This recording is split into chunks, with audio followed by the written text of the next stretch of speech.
এই গরমে সবচেয়ে বেশি সাফারার হচ্ছে বাচ্চারা এবং বয়স্করা। এবং এবার এমন একটা ক্লাইমেট চেঞ্জ হলো যে আমরা জীবনে কোনোদিন শুনে নাই যে দুবাই এয়ারপোর্ট পানিতে ডুবে গেছে, এই প্রথম। বুঝতেই পারছেন যে কীরকম ক্লাইমেটের চাপ। তো যাই হোক, এটা কিছু করার নেই, এটা প্রকৃতির আমাদেরকে তো ফেস করতে হবে। তো কালকে আমি ঢাকার বাইরে ছিলাম, ঢাকা মানে সাভারে, তখনই আমার কাছে যখন মেসেজ আসলো, আমি মাননীয় আমাদের শিক্ষামন্ত্রীর সাথে কথা বললাম, মাননীয় প্রধানমন্ত্রীর সঙ্গে মেসেজ দিয়ে স্কুলটা বন্ধ করে দেওয়ার ব্যবস্থা করছি, যে ইমিডিয়েটলি আমরা স্কুলটা যেন ব্যবস্থা করি, কারণ সবচেয়ে বেশি ঝুঁকিতে থাকে বাচ্চা এবং বয়স্করা। আজকে সকালে আমি এখানে আমরা সবাই মিলে জুমে সারা বাংলাদেশের যত হাসপাতাল আছে সব পরিচালক এবং সিভিল সার্জন সবার সাথে জুম মিটিং করি। আমার কয়েকটা নির্দেশনা ছিল, তার মধ্যে একটা হচ্ছে যে এই গণসংযোগের মাধ্যমে মিডিয়ার মাধ্যমে সবাইকে যেন বলা হয় যারা বয়স্ক এবং বাচ্চা তারা একদম প্রয়োজন ছাড়া যেন বাসার বাইরে না যায়, এবং হাসপাতালগুলোতে কোনো কোল্ড কেস এখন ভর্তি করতে না করতে। কোল্ড বলে কি, যে একটা হার্নিয়া 1 মাস পরে করলে কোনো অসুবিধা হবে না, একটা গলবাড়ার যেটা একুট না সেটা 2 সপ্তাহ পরে করলে, হাসপাতালটাকে খালি রাখার জন্য বলছি যে যদি এরকম চাপ হয় তাহলে বাচ্চাদেরকে এবং বয়স্কদেরকে যেন সেটা ভর্তি করা হয়। এখন কোল্ড কেস কয়েকদিন বন্ধ থাকবে। আর আমাদের স্যালাইন এবং আমাদের ওরাল স্যালাইন থেকে শুরু করে সবার কাছেই আমি আলাপ করছি। আমি একটা অ্যাপ খুলছি যে আমাদের মধ্যে সাথে সাথে যেন জানানো হয় কোনো জায়গায় কোনো ক্রাইসিস হলে।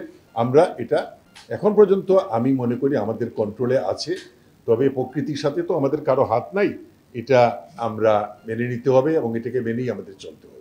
সিদ্ধান্ত বললাম তো যে হাসপাতালে আমরা যে কিছু সতর্কতা, পাতলা ও হালকা রঙের পোশাক পরবেন, বাড়ির বাইরে থাকার সময় সরাসরি রোদ এড়িয়ে চলার চেষ্টা করবেন, শরীরের পানি শূন্যতা এড়াতে অতিরিক্ত পানি ও শরবত পান, স্যালাইন পানিতে থাকা সোডিয়াম পটাশিয়াম চিনি শরীর সজীব রাখতে বিশেষভাবে কার্যকর। দীর্ঘ সময় গরমে থাকলে স্যালাইন পান করুন, গ্রীষ্মকালীন ফল দিয়ে তৈরি তাজা জুস পান করুন, মাংস এড়িয়ে বেশি করে ফল ও সবজি খান। প্রস্রাবের রং খেয়াল রাখবেন, প্রস্রাবের গাঢ় রং পানি স্বল্পতার লক্ষণ। সবসময় ছাতা বা টুপি সাথে রাখুন। ত্বককে সূর্যের ক্ষতিকর রশ্মি থেকে রক্ষা করতে সানস্ক্রিন ব্যবহার করুন। চেষ্টা করুন যেন দিনে কম বাইরে যেতে হয়। আর আমার নির্দেশনার মধ্যে যেটা আমি বলছিলাম যে হাসপাতালের কোল্ড কেসগুলো ভর্তি না করার জন্য।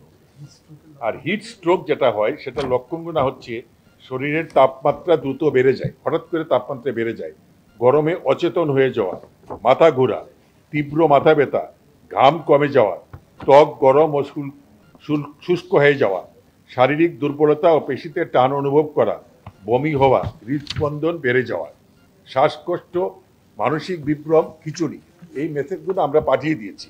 এবং হিট স্ট্রোকের যে প্রাথমিক চিকিৎসা, হিট স্ট্রোক বা অচেতন হয়ে গেলে যত দ্রুত সম্ভব চিকিৎসার ব্যবস্থা করতে হবে। হিট স্ট্রোকে আক্রান্ত ব্যক্তিকে অপেক্ষাকৃত ঠান্ডা বা শীততাপ নিয়ন্ত্রিত ঘরে নিয়ে যেতে হবে। রোগীর শরীর থেকে অপ্রয়োজনীয় কাপড় খুলে ফেলতে হবে। রোগীর শরীরে বাতাস করতে হবে, কাপড় ঠান্ডা পানিতে ভিজিয়ে গা মুছে ফেলতে হবে। শরীরের তাপমাত্রা কমাতে বগল, ঘাড়, পিঠ ও কুচকিতে আইস প্যাক ব্যবহার করতে হবে।